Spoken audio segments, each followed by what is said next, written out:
of you may have already know this, is what DNA is and how it operates. I think that's the big secret here, because once you understand that, then you're going to open yourself up to understanding how to reprogram yourself. And that's the real activation, reprogramming yourself. So one thing I want to talk about is the fact that DNA is a storage medium. In other words, it's a hard drive. You're a walking hard drive, your body. 1 gram of DNA, this is science, peer-reviewed science, by the way, guys. 1 gram of DNA, which is enough to put a little tiny drop on the tip of your finger, can store 700 terabytes of data. I'm not talking about, etherical data or mystical data. I'm talking about real zeros and ones that make your phone work and make your computer work. Zeros and one bits of data, zeros and ones, can be stored on DNA.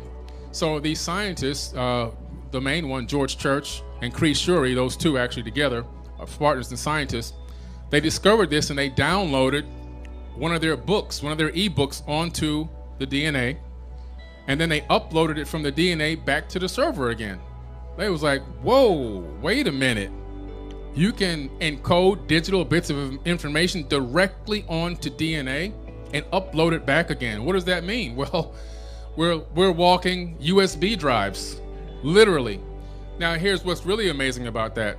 They then took that same ebook, downloaded it back to the DNA again, and they said, let's see how much we can go. They replicated the book 70 billion times in 1 gram of DNA. 70 billion copies of an ebook in 1 gram. It went up 433 petabytes of data. Think about that. In one tiny drop. Inside of your body right now, you can store 13.5 billion years of data. Ironically, that's how old the universe is. So, you are the universe. You literally have all the information stored in your body from the beginning of time until this very moment, inside of you. So when people say the universe is in you, it's not just a figure of speech.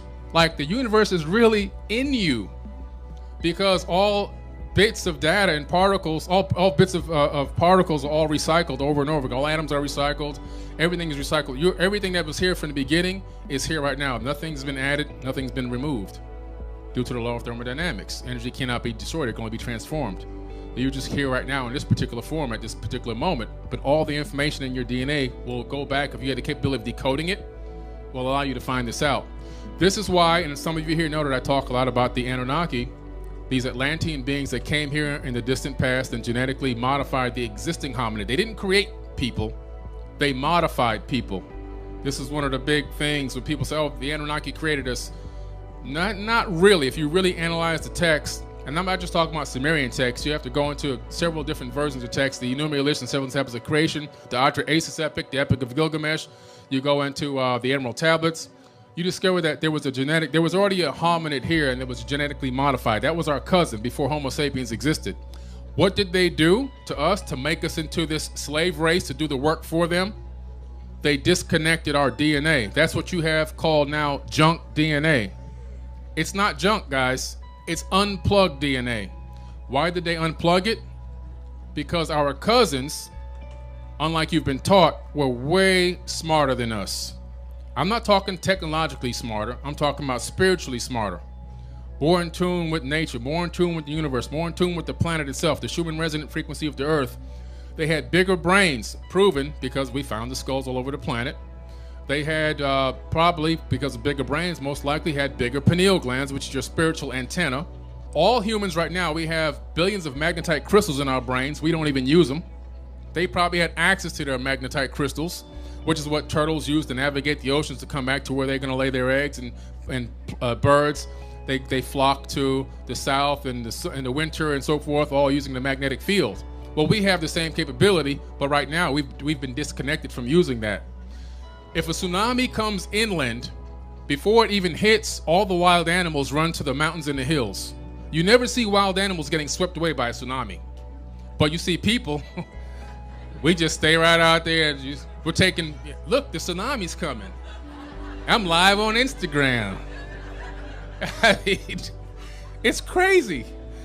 So we've been disconnected. You know, our DNA has been disconnected. Our consciousness has been reduced. They've already scientifically proven and found out that a worship gene was embedded into the human genome. And they don't know who did it, but they can tell you that it was around 200,000 years ago. The same time that they discovered that chromosome number 2 in the human body was taken out, fused together, and 2 telomere caps were put on each end. Again, this is something done in a laboratory, admitted by mainstream scientists, but they can't figure out who did it. They can only tell you when. Oh, about 200,000 years ago. Well, what do the tablets say? 200,000 years ago is when they first genetically modified the existing hominid on this planet.